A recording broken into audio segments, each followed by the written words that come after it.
Welcome to Transcendence Talks podcast with your host, licensed professional counselor, Kristy Crabtree.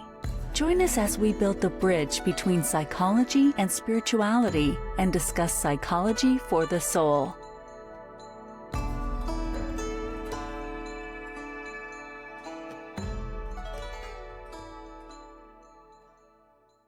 Hey everybody, welcome to Transcendence Talks podcast. I'm so excited for our guest today. We're here with Greg Tibbles, and he is coming in from the Dominican Republic today. He is one of the founders of Samana Soul, which is a retreat center for men, for veterans, and for first responders. And he's doing some really critical, in my opinion, absolutely critical for these times that we're living in, and instrumental work there at the retreat center. Welcome, Greg. Thank you very much. Yeah, it's so good to have you today. I know we're new friends. We met really recently, but I was just so intrigued by your story. It was a mutual friend, Veronique, who connected us. And I know the three of us all have a vested interest in helping veterans and first responders. So, yeah.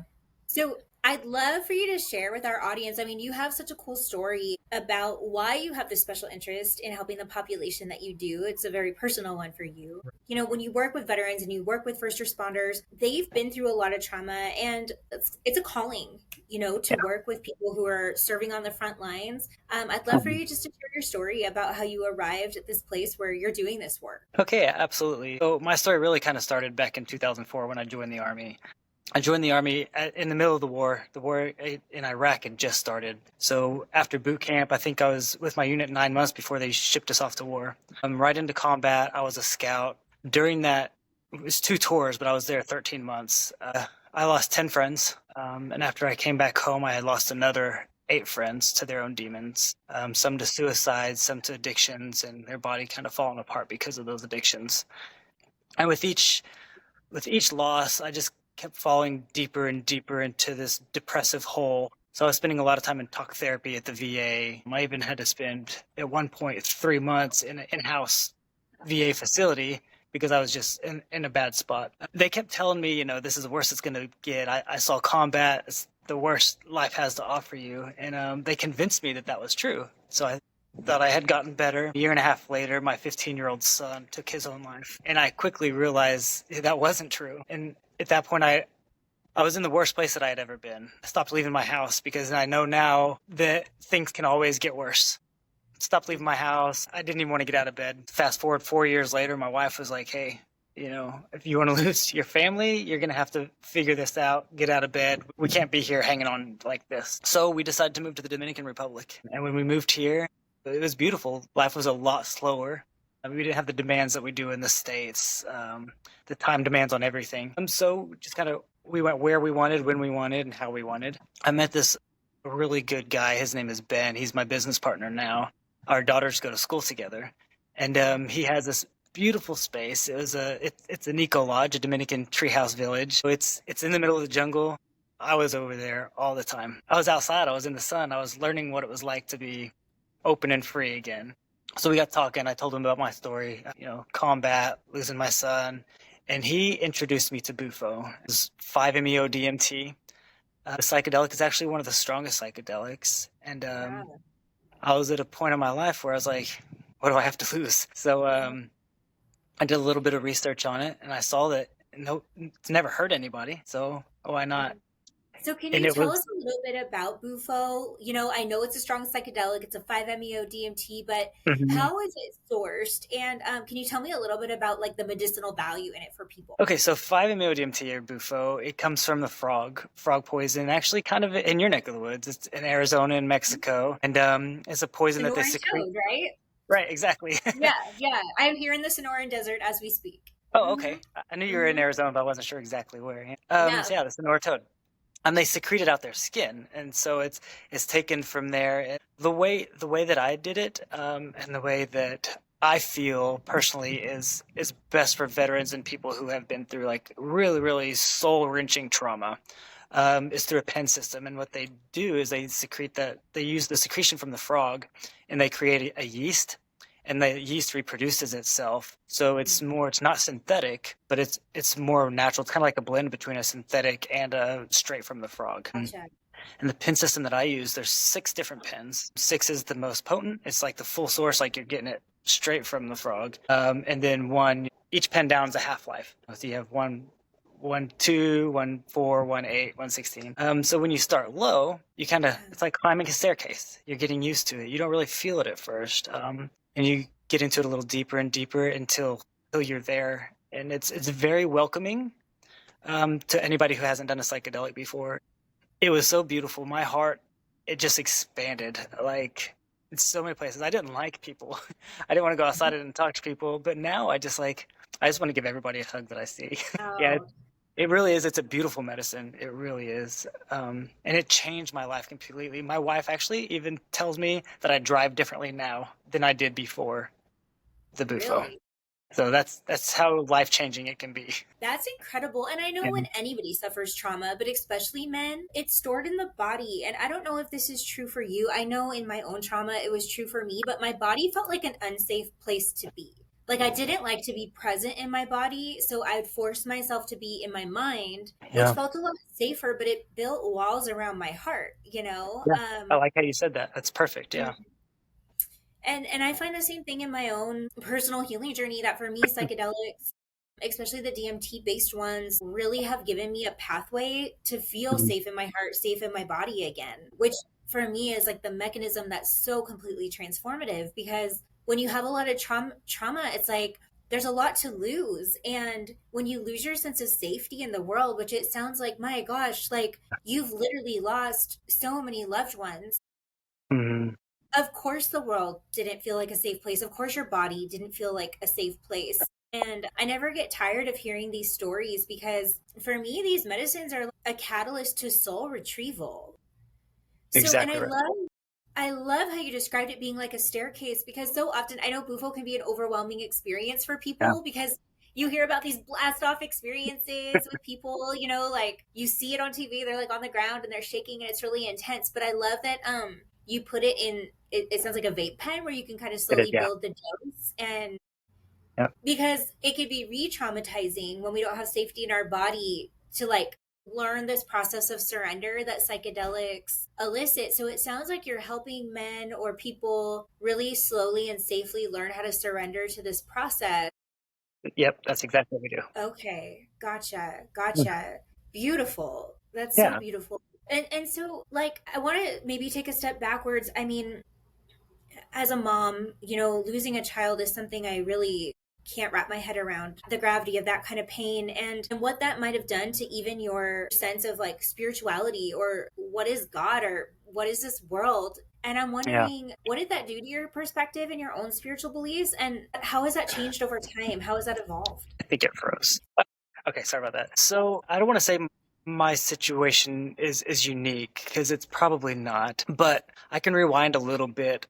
While I was in Iraq, my first wife, which happens a lot, so I'm not putting any blame anywhere, but she wasn't faithful, and she found drugs. And so when I got back, I lost my wife. Actually, me and both of my sons, we lost my wife. Their mom abandoned us. She said she was going out of town, and 3 years later, I had to get sole custody of them because she just never showed back up. So here I was raising my 2 boys. They were 4 and 6 by myself. And so then when they got older, and I was doing this all while suffering PTSD right after I came back from combat. I thought I was doing the right thing with them, you know. So anyways, when I lost him at 15, there was no blame to go anywhere except for on myself and God, of course. So yeah, my relationship with God and religion and even spirituality, it just took a nosedive. I still tried to go back to church because that's how I was raised, but I wasn't present, if that makes sense at all. Yeah. The church supported me. He was part of a youth group. The church supported me through everything after I lost him. They made sure I was okay. You know, I think I felt like God let me down, and that I was really in this life all by myself. Even though I was remarried and I had you know, more kids, and I still felt alone, and that's no place to feel. And his older brother, my first son, he was suffering too, but I couldn't even be there for him because I couldn't even be there for myself. Of course. And our relationship has kind of been strained from that point on too. It's been a year since I've talked to him, and we were really close. So that's tough. Hopefully through this healing process that I'm going through, things will get better. I'm not sure what I did or if it's just, him going through something. But after the Bufo, I feel closer to God. I feel a lot closer to God. I almost feel like daily I'm walking hand in hand with him now after my Bufo experience, and he's leading me and telling me where to go and who to be and all this kind of stuff. And it's amazing. It's amazing. So that's beautiful.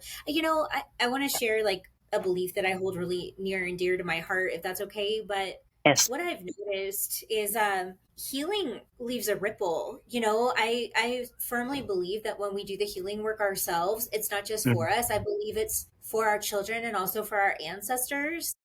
Yeah. I can't even tell you, Greg, like how many times I've sat across from people on this couch doing psychotherapy or in medicine space where when we're unburdening them or doing healing in whatever way, they get this vision and they're like, oh my gosh, my grandmother's here or my grandfather's here and he's watching and he's so proud, or my dad or whoever. It's so beautiful. This piece of poetry came through when I was writing my second book about our ancestors and how when we heal, it's almost like they planted seeds that we got to harvest. Like the work that they couldn't do, maybe when they died, they felt like their work was incomplete or their healing was incomplete.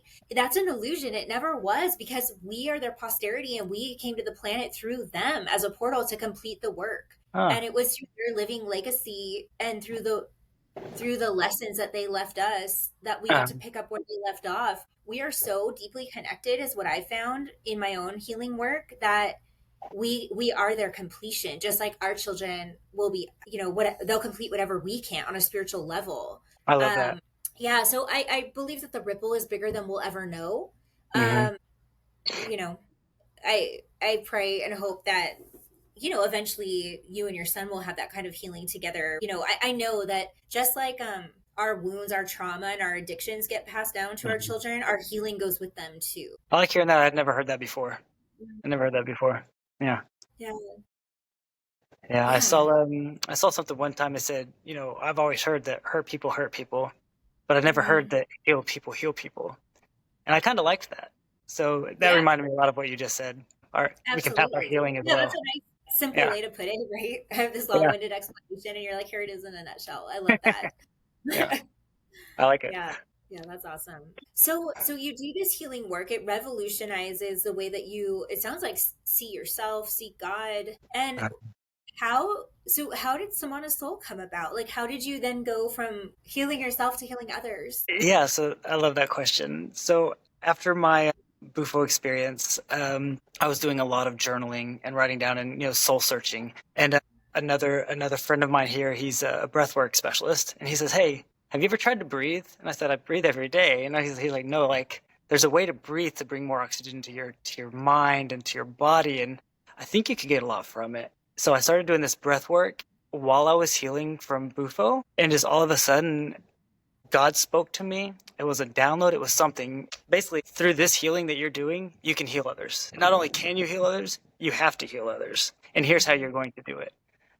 And so I talked to those closest to me, and I said, Ben, the guy that owns the Eco Lodge, I said, this is what I'm getting, telling me to do this.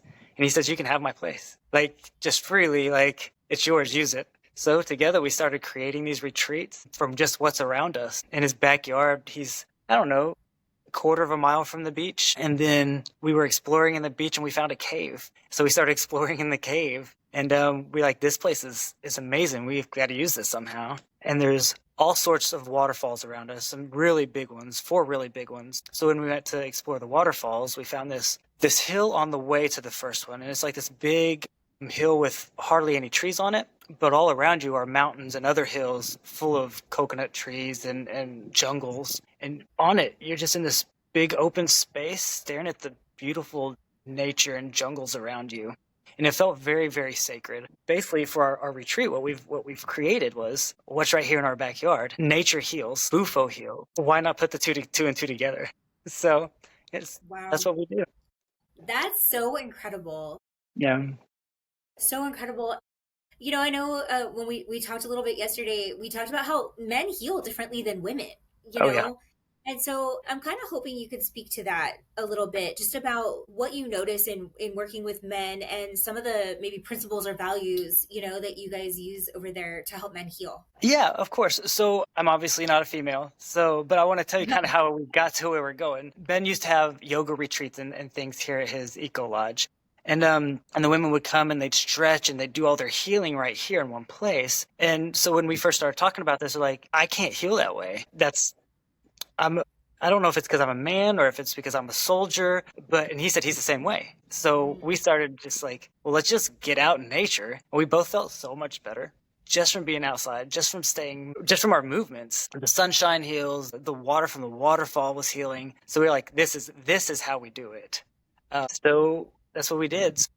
And pretty much on day one of our retreat, we're going to start with a cacao ceremony. And in that cacao ceremony, we're going to have a sound bath. We're going to open our hearts, open our minds, and we're going to take kind of a rugged hike to the waterfalls. And we're going to the hill that I was telling you about. And we're going to learn about breath work. And then we're going to walk down the hill to the waterfall and do breath work in the waterfall. And there's some more waterfalls that we can jump in the waterfalls. So it's not just kind of sitting around talking about things. We're going to be, and men have to be active. It's who we are. It's what we do. We're providers.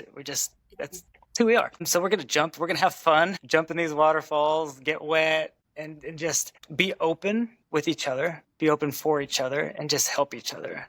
Day one is a really fun, healing day in itself. Breath work, waterfalls, cacao.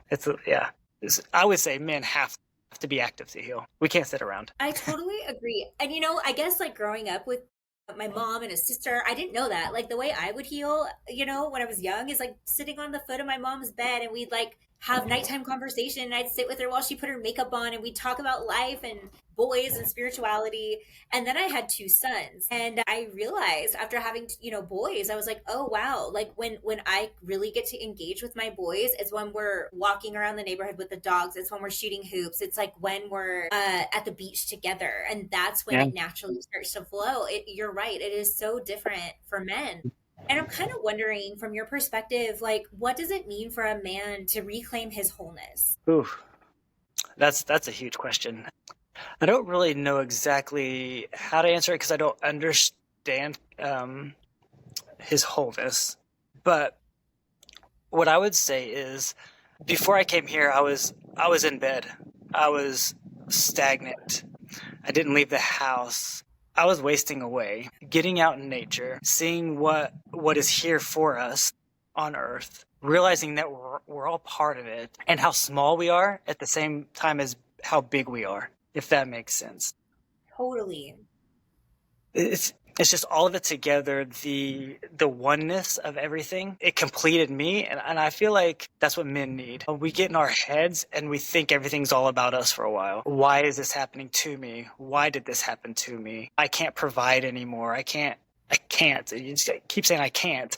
And then once you get outside, and once you do, you're like, not only I can, but I am.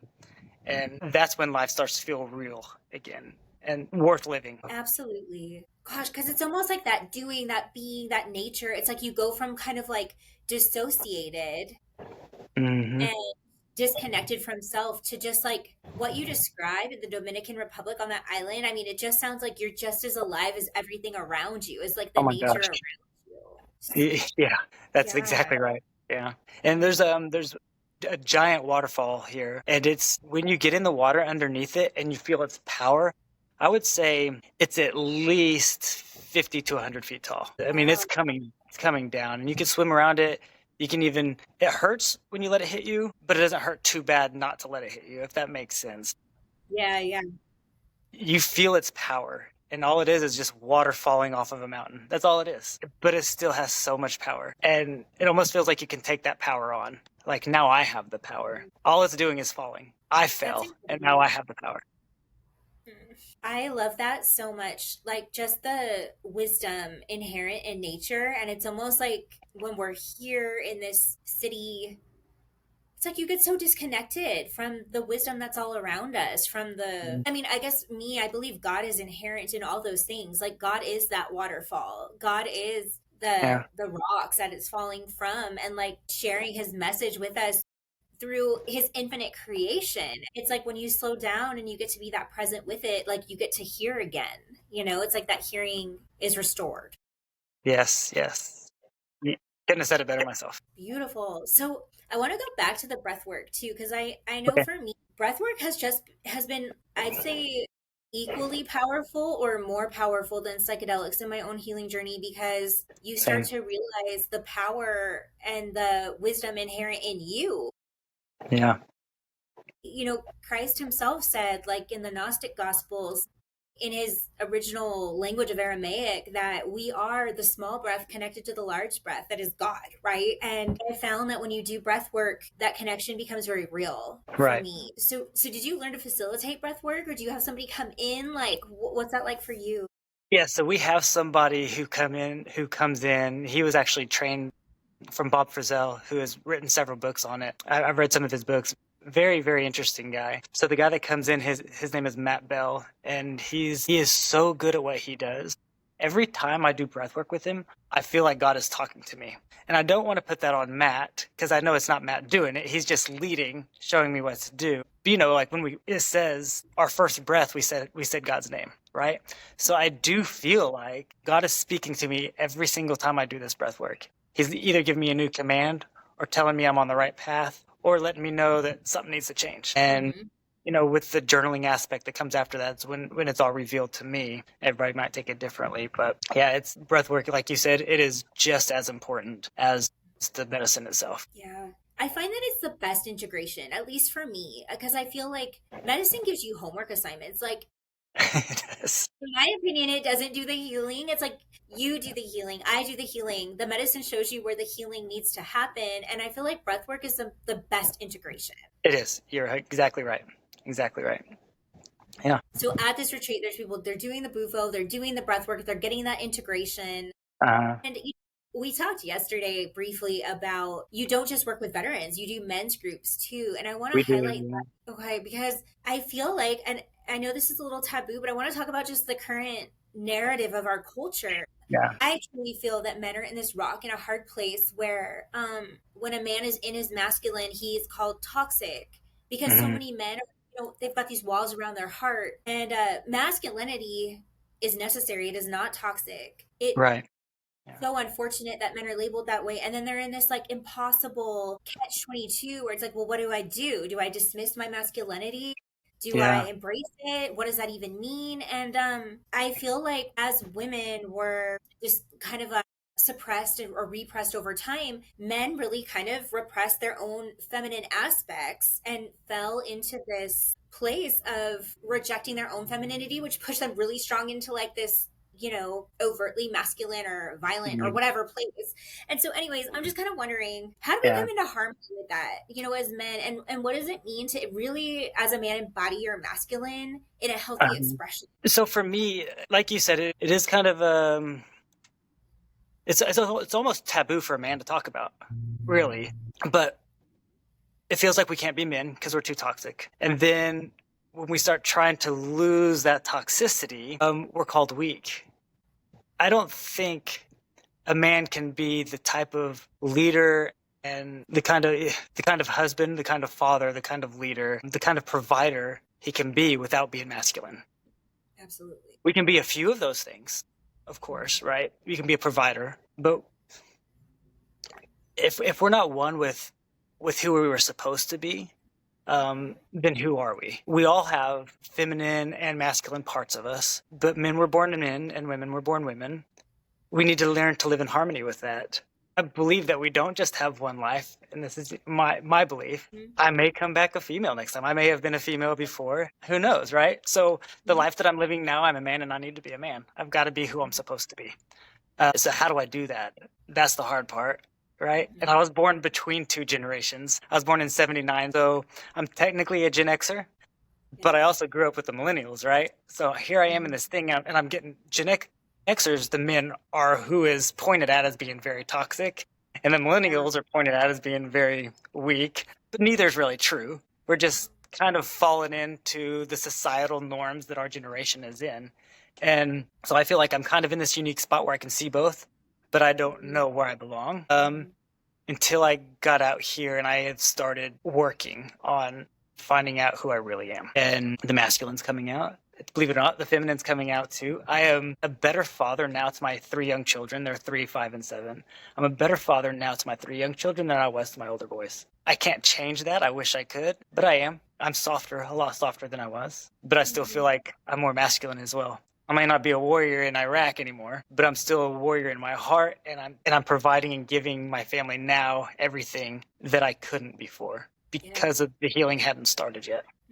So God, what you said just like made me so emotional. I don't know, it just hit something in my heart because it's like that truly is what the world needs. The world needs men who can step into their masculine fearlessly and who can also lead from a place of love. Men who are in touch with their masculine but can embody the softness that it takes to nurture a family, a wife, children, and to lead from that place with love. And I feel like that's exactly what's missing. And that ripple to me is kind of like the answer to so many of the problems society is facing today. Because I think when a man can lead from that place of his masculine with love, it allows females to step into their feminine and to not feel like they're carrying the weight of the world on their shoulders, and to be better wives who feel more supported, and to be better mothers as well. So I just feel like what you're teaching, the mission that you have in your retreat, is going to serve the world in the most beautiful way. And it just makes me so happy. Yeah. I'm really excited about the work that we're doing. And I don't see myself as someone doing the work. I see myself as someone who's built something that can provide the space for people to do the work themselves. And I was going to say, that's what's so beautiful about what we have here. You're so right. I mean, we get to facilitate healing, but ultimately it's the person we're sitting across from who does the healing. It's God, and it's the person doing their own work, truly. So if people wanted to work with you, if they wanted to come to the Dominican Republic, how would they find you and get a hold of you guys? So we are on Instagram at samanasoul.dr. No, I'm sorry, that's our email address. samanasoul.dr@gmail is our email address. Samana Soul is our Instagram handle. You can also find us on Samana Eco Lodge. While creating it, we just kind of joined forces. They used to be a total hotel that did some retreats from now and again, but we've been so busy working together that we have kind of fused into one brand, one name. Samana Eco Lodge or Samana Soul. Is there like a criteria, or like, what should the audience be aware of, like, to know if this is the right fit for them? It's hard to tell if it's the right fit. So everybody who comes out here, they start by DMing us or sending us an email. And we talk to every single person, usually either Ben or myself, or usually it's us together. And we can usually tell within the first 2 or 3 minutes. And that's not just us, that's you on the other end. If you were calling to see if you were fit, you would know immediately if this was for you or not. And it's pretty amazing. We just basically talk to you about it, find out where you've been, what your traumas are, and if it's a right fit in that way, because we're not a weekend getaway. We're not a vacation spot. We are solely here for healing. And if you don't really feel like you need healing, or you haven't had anything happen to you, then I don't mean this in a bad way, but why are you here? That's the space that we have. We don't want to take up that space from somebody else who needs to be here. Absolutely. That's perfect. Well, Greg, thank you so much for being on the show today. Of course. It's been a pleasure just talking to you and hearing your story. And I will leave all your contact information in the links here so everybody can find you in the show notes if they want to get a hold of you. That sounds great. I want to just tell the audience that if this message resonated with you, if you know somebody, I know we all know and love men, especially who have been affected by war, by trauma, by loss, by grief. If this can help somebody, please send to a friend. Please please subscribe, because that actually helps us get this message out. And this is a critically important message. So if you guys know somebody who could benefit, please share Greg's information. So thanks for watching, everybody, and we'll see you next time. Thank you, Kristy.